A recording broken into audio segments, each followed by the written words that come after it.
함께 보도록 하겠습니다.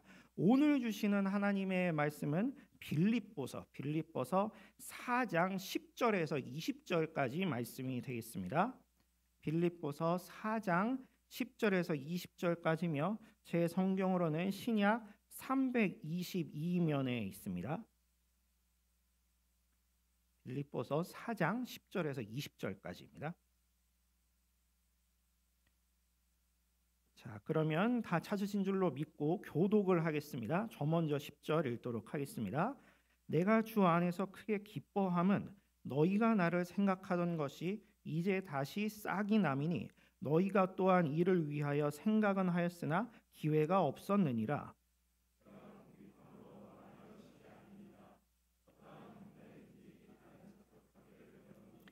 나는 비천에 처할 줄도 알고 풍부에 처할 줄도 알아 모든 일 곧 배부름과 배고픔과 풍부와 궁핍에도 처할 줄 아는 일체의 비결을 배웠노라.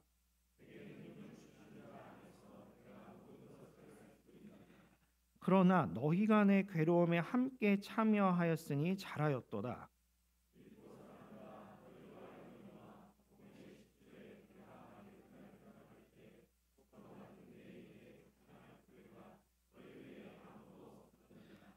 데살로니가에 있을 때에도 너희가 한 번뿐 아니라 두 번이나 나의 쓸 것을 보내었도다.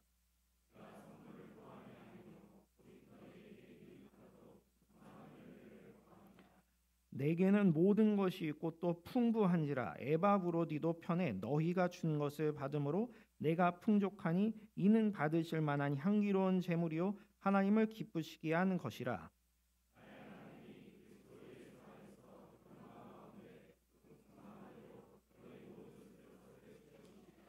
다 함께 봉독하겠습니다. 하나님 곧 우리 아버지께 세세 무궁하도록 영광을 돌릴지어다. 아멘. 이 시간에는 담임 목사님께서 나오셔서 함께하는 사람들이라는 제목으로 말씀 전하실 때 큰 은혜 받으시길 바랍니다.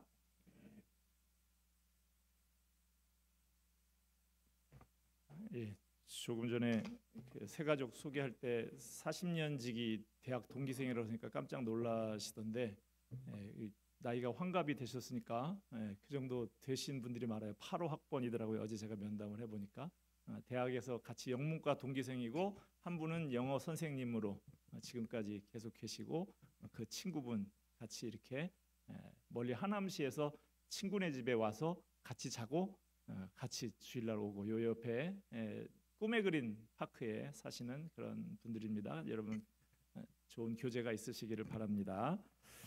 오늘 우리가 읽은 본문의 말씀, 이 빌립보서의 말씀은 하나님께서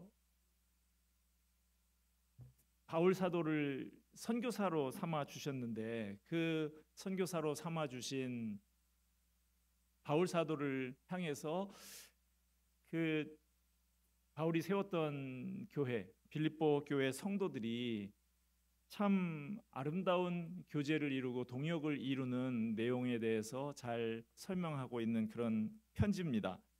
그때 이 로마 감옥에 바울이 갇혀 있는 상태였어요. 그런 바울을 늘 안타까이 생각하면서 기도하던 빌립보 교회 성도들이 바울을 생각하면서 바울을 후원하는 헌금을 모아서 전달을 했습니다. 그것을 받은 바울이 답례로 쓴 편지가 빌립보서가 되겠습니다. 빌립보서를 읽어보면 바울 사도와 그를 후원했던 빌립보 교회 관계가 얼마나 건강한지 잘 알 수가 있습니다. 그 중에서 오늘 우리가 읽은 본문, 이 빌립보서 편지의 거의 마지막 부분이 되지요. 사도 바울은 빌립보 교회를 향한 가르침을 거의 다 끝마쳤지만 편지를 끝낼 수가 없었어요. 해야 할 말이 아직 남아 있었기 때문이죠. 그게 뭐냐?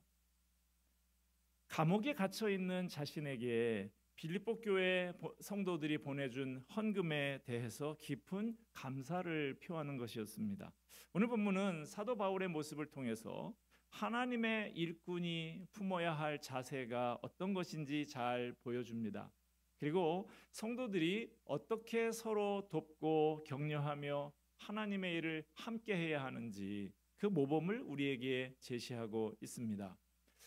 오늘 본문이 우리에게 주시는 첫 번째 교훈은 자족하는 마음을 가지라 하는 것입니다. 빌립보서 4장 13절 말씀, 한국교회 교인들이 가장 좋아하는 성경 구절이 뭡니까? 라고 물어보면 그 선두를 다투는 말씀 중에 하나죠. 그런데 또 많이 오해하고 있는 구절이기도 합니다. 13절 말씀 다시 보면 우리 같이 한번 읽을까요? 내게 능력 주시는 자 안에서 내가 모든 것을 할 수 있느니라. 여기 모든 것을 할 수 있다라는 말은 못하는 일이 전혀 없는 초능력자가 된다는 뜻이 아닙니다. 문맥을 잘 살펴보면 여기서 말하는 능력은 자족의 능력을 의미하는 것입니다. 우리 11절 12절 말씀을 같이 한번 또 같이 읽어봅시다. 시작. 내가 궁핍함으로 말하는 것이 아니니라. 어떠한 형편에든지 나는 자족하기를 배웠노니 나는 비천에 처할 줄도 알고 풍부에 처할 줄도 알아. 모든 일 곧 배부름과 배고픔과 풍부와 궁핍에도 처할 줄 아는 일체의 비결을 배웠노라. 바울은 나는 배가 부르든지 고프든지 풍부하든지 궁핍하든지 어떠한 형편이든지 늘 자족하다라고 말합니다. 자족하다라는 것은 모든 환경과 상황을 초월할 수 있다는 뜻이에요. 내게 주어진 지위나 환경이나 조건과 상황과 관계없이 늘 감사하고 만족하다는 뜻입니다. 오해하지 말 것은 자족은 체념이 아니라는 거예요. 어쩔 수 없어서 그냥 꾹꾹 참는 게 아닙니다.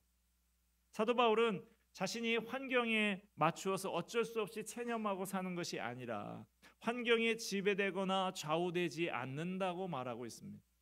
열심히 노력해서 환경을 개선할 수 있으면 그리합니다.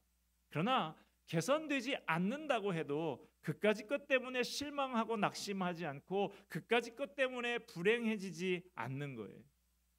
상황에 지배되지 않는 영적인 자유로움, 그것이 자족입니다. 어떤 형편이든지 자족하다라는 말은 가난할 때는 불편해도 어쩔 수 없이 견디고 풍부할 때는 그것을 실컷 누리면서 산다는 뜻이 아닙니다. 가난할 때도 긍정적인 마음을 유지하면서 살고 부유할 때도 안일함에 빠지지 않는 거예요. 바울 사도는 빌립보 교회의 성도들뿐만 아니라 지금 이 자리에 있는 저와 여러분에게도 권면하고 있습니다. 어떤 상황에 처하더라도 그 상황에 지배되지 말고 자족하시라고. 바울은 비천에 처할 줄도 알고 풍부에 처할 줄도 안다라고 합니다. 여러분, 비천에 처할 때 그리고 풍부에 처할 때 어느 쪽이 자족하는 마음을 가지기가 더 어려울까요? 둘 다 어렵습니다. 가난할 때는 꽤 괜찮은 사람이었는데 갑자기 부자가 되면 어쩔 줄을 모르는 사람이 있어요. 이른바 졸부 소리를 듣는 사람들이 그런 사람입니다. 반대로 부유하게 살다가 가난하게 되면 대부분의 사람은 그것을 잘 감당하지 못하고 아주 힘들어합니다. 우리는 바울 사도가 이렇게 높은 경지를 말할 때 한편으로는 도전도 받지만 한편으로는 나 같은 사람은 평생 도달하기 힘든 경지구나 하는 마음이 들기도 합니다. 그런데 본문을 자세히 보면 해결의 실마리가 없지는 않습니다. 본문은 그렇게 할 수 있는 것이 비결이라고 합니다. 비결이라고 하는 것은 아무나 저절로 그런 능력을 갖게 되는 게 아니라는 것이죠. 바울은 어떻게 이런 경지에 이르게 됐을까요? 본문 11절 12절 다시 한번 보도록 하겠습니다. 내가 궁핍함으로 말하는 것이 아니니라. 어떠한 형편에든지 나는 자족하기를 배웠노니 나는 비천에 처할 줄도 알고 풍부에 처할 줄도 알아. 모든 일 곧 배부름과 배고픔과 풍부와 궁핍에도 처할 줄 아는 일체의 비결을 배웠노라. 배웠노라. 배웠다고 합니다. 타고난 성품이 그런 것은 아니라는 것입니다. 그게 저절로 된 게 아니라는 거예요. 우리가 알고 있는 바울은 천성적으로 예민하고 자부심이 강한 사람이고 아주 활동적인 사람이죠. 그런 그가 이렇게 오랫동안 감옥에 갇혀 있으니 참 견디기 어려웠을 거예요. 그런데 바울은 어떻게 이렇게 감사하고 기뻐하고 자족할 수 있는 사람이 되었을까요? 바울은 회심한 순간부터 이 편지를 쓰던 순간까지 여러 상황을 겪었습니다. 배부른 상황, 굶주린 상황, 풍족한 상황, 궁핍한 상황을 직접 겪으면서 자족의 비결을 깨달아갔어요. 주님 안에서 사는 삶이 무엇인가 하는 것을 점차 깊이 깨닫게 됐습니다. 그리고 나서 비로소 하게 되는 고백이 13절의 고백, 우리가 봤던 그 말씀인 것이죠. 내게 능력 주시는 자 안에서 내가 모든 것을 할 수 있느니라. 내게 능력 주시는 자 안에서. 바울은 자기가 어떤 형편에도 자족할 수 있는 것은 자기 속에서 끊임없이 힘을 넣어주시는 분이 있기 때문이라고 말하고 있습니다. 어떤 형편에도 자족할 수 있는 능력이 예수님을 통해서 주어진다는 거예요. 이것을 뒤집어서 말하면 내게 능력 주시는 예수님이 아니면 나는 아무것도 할 수 없다는 말이 되는 것이죠. 인간적인 수양이나 노력으로 되는 것이 아니라는 것입니다. 결국 자족하는 능력은 내 힘이 아니라 하늘에서 내려오는 영적인 은사, 영적인 능력인 것입니다. 기독교는 철학 사상이 아닙니다. 도덕적인 교훈이 아니에요. 기독교는 살아서 역사하는 능력입니다. 그리스도인은 그저 착하고 예의 바른 그런 도덕적인 사람이 아닙니다. 하나님의 생명이 그 안에 들어가서 하나님의 능력이 그 안에서 역동하는 사람입니다. 그리스도인은 단순히 착하게 사는 사람이 아니에요. 우리 안에 하나님의 능력이 힘있게 맥박치는 생명의 삶을 살아가는 사람인 것입니다. 여러분 모두 능력 있는 그리스도인들이 되시기를 바랍니다. 어떤 능력이요? 여러분은 어떤 능력을 꿈꾸고 계십니까? 지붕이 열리는 차 타는 능력 생각하고 계십니까? 고급 식당에서 오늘은 내가 쏠게 하면서 카드를 내미는 능력입니까? 남들 앞에서 기죽지 않고 험나게 한번 살아보는 것입니까? 그런 능력에 관심이 있습니까? 그런 건 하나님께서 우리에게 기대하시는 능력이 아닙니다. 세상 사람들에게 여러분의 능력을 보여주세요. 여러분 속에서 살아 움직이는 하나님의 능력을 보여주십시오. 자족하는 능력을 보여주세요. 힘들어도 너무 앓는 소리 하지 마십시다. 우리는 존귀한 존재들입니다. 주님의 말씀을 받은 사람들이에요. 주님의 종으로서의 품격, 자존감을 가져야 합니다. 궁핍하더라도 비굴하지 않는 당당함, 풍부하더라도 거리지 않는 겸손함, 모든 것이 다 하나님의 은혜라고 인정하고 감사할 줄 아는 능력, 우리 안에 살아계신 주님의 능력을 힘입어서 자족하는 마음을 우리가 갖게 되기를 바랍니다.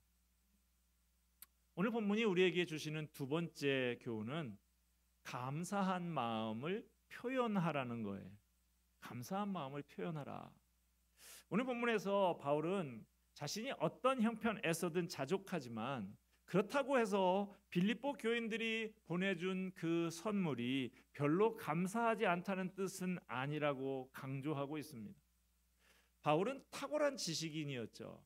중요한 교리 그 내용도 단 몇 줄로 요약해서 가르칠 수 있는 능력자였어요. 그런데 그런 바울이 빌립보 교회 교인들에 대한 감사를 표현하기 위해서 오늘 본문 10절을 우리가 읽지 않았습니까? 이 10절이나 되는 긴 구절을 할애하고 있어요. 어떻게든 감사의 뜻을 전달하려고 애쓰는 모습이 역력하게 드러나고 있습니다. 사람들 사이에 참 오해가 많죠. 그 오해가 생긴 틈을 사탄이 파고들어서 성도들 사이를 갈라놓는 경우도 가끔은 볼 수가 있습니다. 상당수의 오해는 표현하지 않는 데서 생깁니다. 그러므로 오해하지 않게 마음을 표현할 줄 알아야 돼. 마음에도 없는 소리를 억지로 하라는 것은 아닙니다. 마음에 있는데도 그것을 표현하지 않아서 오해를 사지 말라는 것이죠. 바울은 어떻게 감사의 뜻을 전하고 있습니까? 14절 15절 말씀 보겠습니다. 그러나 너희가 내 괴로움에 함께 참여하였으니 잘하였도다. 빌립보 사람들아, 너희도 알거니와 복음의 시초에 내가 마게도냐를 떠날 때에 주고받는 내 일에 참여한 교회가 너희 외에 아무도 없었느니라. 여기 나오는 참여한다라는 말은 친구 사이에서 좋은 일, 굳은 일을 함께 나누면서 동업한다라는 의미예요. 그러므로 바울이 빌립보 성도들에게 이런 말을 쓰는 것은 바울이 빌립보 성도들을 동업자로 생각한다는 것이죠. 복음 전파라고 하는 사업에 자기와 함께하는 동업자, 우리식으로 말하면 동지, 동역자 이런 뜻인 것이죠. 자, 또 바울이 어떻게 감사의 뜻을 전하고 있습니까? 18절 하반절 보면 너희가 준 것을 받음으로 내가 풍족하니 이는 받으실 만한 향기로운 제물이요 하나님을 기쁘시게 한 것이라. 빌립보 성도들이 보내준 선물 헌금을 하나님을 기쁘시게 하는, 하나님이 받으실 만한 향기로운 제물이라고 칭찬하고 있습니다. 바울은 또 어떻게 감사의 뜻을 전하고 있습니까? 19절 말씀 보면 나의 하나님이 그리스도 예수 안에서 영광 가운데 그 풍성한 대로 너희 모든 쓸 것을 채우시리라. 바울은 빌립보 성도들에게 갚을 길이 없지만 하나님은 갚아주시고 풍성하게 채워주실 거라고 합니다. 온 천지 만물을 지으신 하나님의 엄청난 스케일에 어울리도록 풍성하게 부어주실 거라고 합니다. 사도 바울은 이처럼 빌립보 성도들을 동역자로 인정하고 정성이 담긴 선물을 하나님을 기쁘시게 하는 향기로운 제물이라고 칭찬하면서 하나님이 풍성히 채워주실 거라고 축복을 아끼지 않습니다. 이거 보세요. 바울은 빌립보 성도들이 정성껏 모아서 보낸 헌금을 전해받고 당연하게 여기지 않았어요. 결국 다 자기들 복 받으려고 하는 것인데 뭐 이렇게 생각하지 않았습니다. 표현을 바꿔가면서 여러 번 감사를 표현하고 있습니다. 사람은 누구나 적절한 인정과 격려가 필요합니다. 적절한 인정과 감사를 표현하는 것이 성도들의 관계를 윤택하게 만들어줍니다. 그럴 때 영적으로 건강한 관계가 만들어집니다. 감사한 마음을 표현할 줄 아는 여러분들 되시기를 바랍니다. 오늘 본문이 우리에게 주시는 세 번째 교훈은 주의 일꾼을 생각하며 도우라는 것입니다. 바울은 빌립보 성도들이 보낸 물질도 감사했지만 그들이 자신을 생각하는 마음을 가졌다는 것, 그것에 더 기쁘고 감사했어요. 14절 말씀 보면 너희가 내 괴로움에 함께 참여하였으니 잘하였도다. 앞에서 이미 살펴본 것과 같이 바울은 외적인 어려움에 대해서는 너끈히 견뎌낼 수 있을 만한 자족하는 마음을 가지고 있는 사람이었어요. 그러나 꼼짝달싹 못하고 갇혀있는 그 감옥에서의 현실은 바울에게도 큰 괴로움이 되었을 것입니다. 서글프고 외로웠을 거예요. 빌립보 성도들이 바울의 이런 마음을 헤아리고 위로했던 것입니다. 빌립보 성도들이 정성껏 모아서 보낸 선물, 이것은 단순한 물질이 아니라 바울의 괴로운 마음을 헤아리는 그들의 마음이었던 것이죠. 올해 참 역대급 무더위가 계속되고 있지 않습니까? 이 무더위 속에서 여름 사역을 열심히 감당하고 있는 사역자들을 생각해서 우리 성도들이 참 따뜻한 마음을 많이 표현을 해주셔서 너무나 감사를 드리고 있습니다. 이거 먹고 힘내서 일 열심히 잘 하라고, 제가 이름을 언급하면 안 될 것 같아서 이니셜만 하겠습니다. 피 권사님께서 수박을 주신 적이 있어요. 또 피 권사님인데 권사님께서는 우리 교역자들을 초청해서 장어를 펄떡펄떡 장어처럼 힘을 내서 사역 잘하라고 장어를 또 대접해 주신 분도 있었어요. 또 제2 장로님께서는 전복을 우리에게 먹여주신 적이 있습니다. 또 제2 권사님, 그러고 보니까 제2하고 P밖에 없습니다. 또 제2 권사님은 갈비를 또 사주셔서 우리가 잘 먹었던 기억이 있습니다. 필리핀 남윤정 선교사가 지난달에 들어와서 그 몸 질병 치료차 방문했다가 우리 교회 금요기도에 참석했었는데 와서 간증을 하고 그렇게 돌아가는 그 길에 또한 이분은 C 권사님께서 그 선교사님 좀 후원하고 싶다 해가지고 헌금을 해주신 귀한 손길도 있었던 것을 기억합니다. 여러분, 제가 몇 가지 예를 들었습니다만 엄청난 선물, 뭐 화려한 식사 대접 그런 거 해야만 주님의 일꾼들에게 힘을 주는 것은 결코 아닙니다. 작은 관심, 작은 격려, 주님의 일꾼들에게 큰 위로와 용기를 주는 것이죠. 큰 사랑을 받고 나니까 나도 좀 나보다 더 어려운 힘겹게 사역하고 있는 다른 사역자들에게 뭐라도 좀 해야겠다 그런 마음이 들더라고요. 지난 주간에 우리 노예 안에 있는 작은 교회 목사님들을 좀 돕는 일들을 좀 해봤습니다. 지역 아동센터라고 있죠. 그 지역에 있는 아이들 와서 돌보는 그런 일을 하는 목사님 계신데 그 평소에는 아이들이 학교 끝나고 오후에 와서 그렇게 가는데 이 방학을 되면 아침 10시부터 아이들이 많이 수십 명이 그렇게 몰려오면 정말 진이 빠진다 그런 얘기를 하는 거를 들었어요. 그래서 그 목사님을 위로하면서 우리 작은 선물을 하나 했는데 저 드림하우스 301호에 올해 4월 5월인가요? 부터 그 아이들을 위한 좋은 공간을 만들어 놨죠. 거기에 있는 비품 중에 하나가 예전에 문방구 앞에서 이렇게 쪼그려서 하던 전자 오락기가 2대가 있어요. 중고된 거를 우리가 싸게 구입을 해서 했는데 아이들이 좀 몇 달 지나니까 조금 시들해지더라고요. 그래서 내가 이거를 그 목사님께 얘기를 했어요.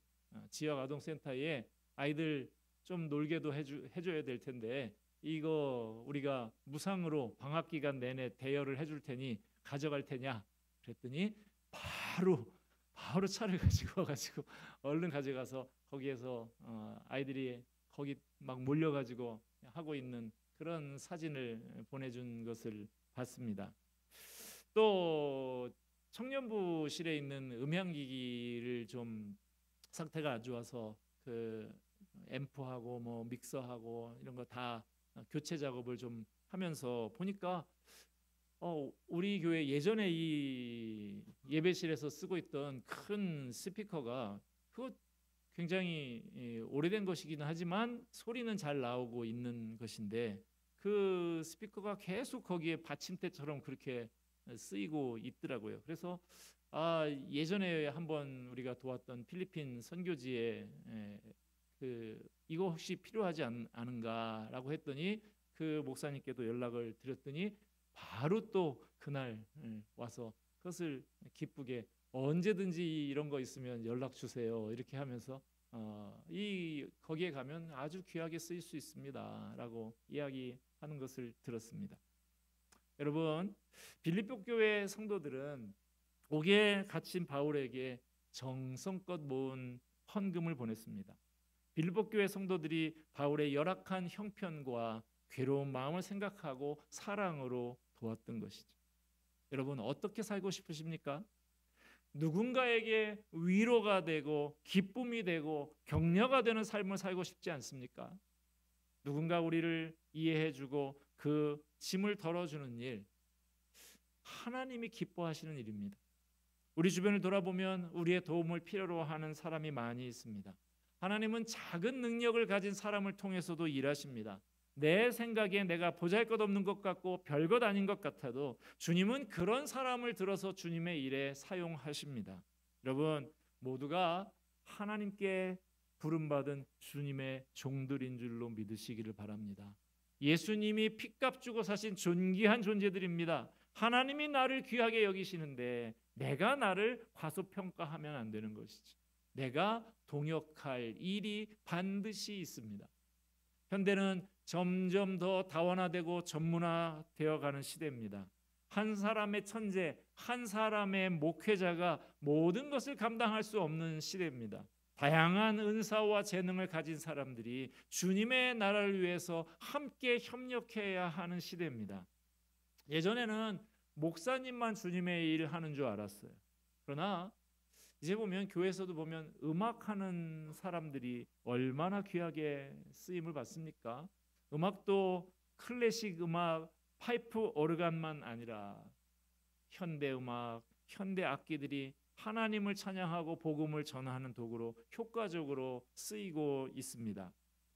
얼마 전에 우리 설립 기념주일 예배 때, 기념 예배 때 우리 찬양 예배를 2부 예배 때 같이 드렸었죠. 거기에 출연한 모든 사람들이 다 우리 멤버들이었는데 그 중에 하나 무용 공연 한 분만 외부에서 초청을 했죠. 그렇게 좀 몸으로 찬양하는 이것도 좀 우리 성도들에게 보여주고 싶은데 사람이 없습니다. 이익희 집사님이 제게 해서 제가 아는 분을 초청을 했습니다.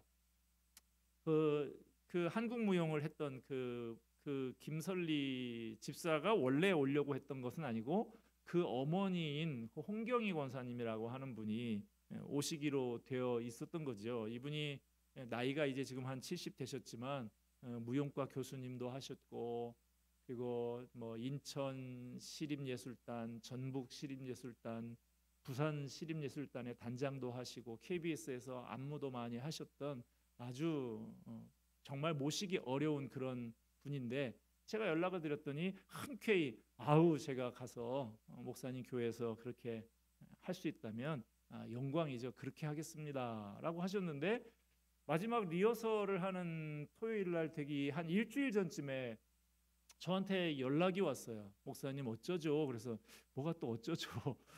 그래서 무슨 일이신데요? 그랬더니 제가 나이 70이 이제 돼서 종합 건강 검진을 한번 받았는데 여기저기 문제가 발견이 됐습니다.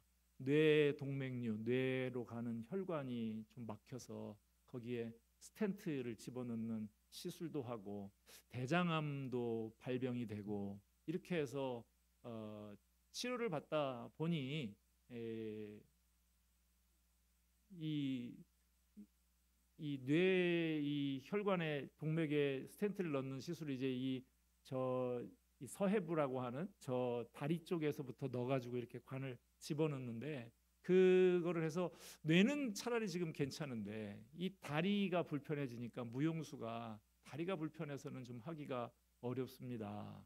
그래서 어쩌겠어요. 그래서 제가 아쉽지만 그랬더니 그런데라고 하면서 제 딸 설리라고 하는 제 딸이 제법 그래도 한예종을 나오고 거기에서 아이들 가르치는 강사의 역할도 오랫동안 했던 그런 딸이 있는 거 아시죠? 그래서 알지요. 그런데 그 딸이 지금 뭐 남편 따라서 두바이가 있다면서요. 몇 년 전부터. 그랬더니 애가 방학이 돼서 지금 한국에 들어와 있는데 저 대신 제 딸이 무대에 서면 어떨까요?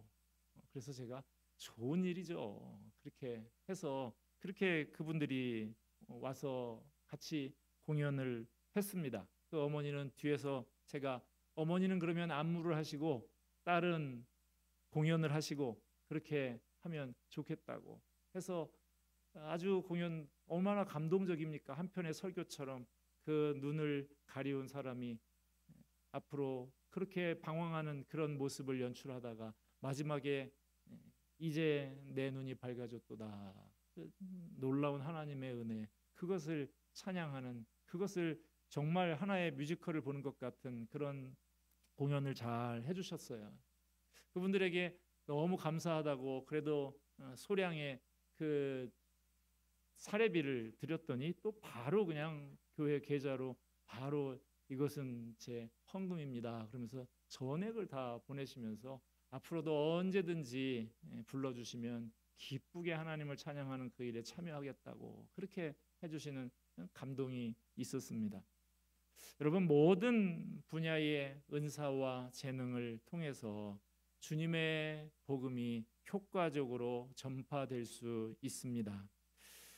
내가 가진 은사와 재능이 무엇이든지 간에 복음 전파를 위해서 함께 힘을 합쳐서 동역하면 하나님의 동역자가 되는 것이니 얼마나 큰 영광이 되는 것입니까? 말씀을 맺고자 합니다. 우리는 오늘 본문 말씀을 통해서 바울 사도와 빌립보 교회 성도들 간의 아름다운 동역의 모습을 바라볼 수 있었습니다. 주님의 사역에 함께 힘을 합쳐서 서로 돕고 격려하며 동역해 나가는 것이 어떤 것인가를 다시 생각해 볼 수 있었습니다. 오늘 말씀을 되새기면서 우리의 삶에 적용해 보십시다. 자족하는 마음을 가지십시다. 궁핍할 때나 풍부할 때나 범사에 감사하며 우리에게 능력 주시는 주님 안에서 자족한 마음을 갖는 저와 여러분이 되기를 바랍니다. 감사한 마음을 표현할 줄 아는 사람이 되십시다. 10절이 넘는 긴 구절에 걸쳐서 여러 가지 말로 감사의 마음을 표현하려고 애썼던 바울의 모범을 기억하십시다. 감사한 마음을 적절히 표현할 때 영적으로 건강한 관계가 만들어집니다.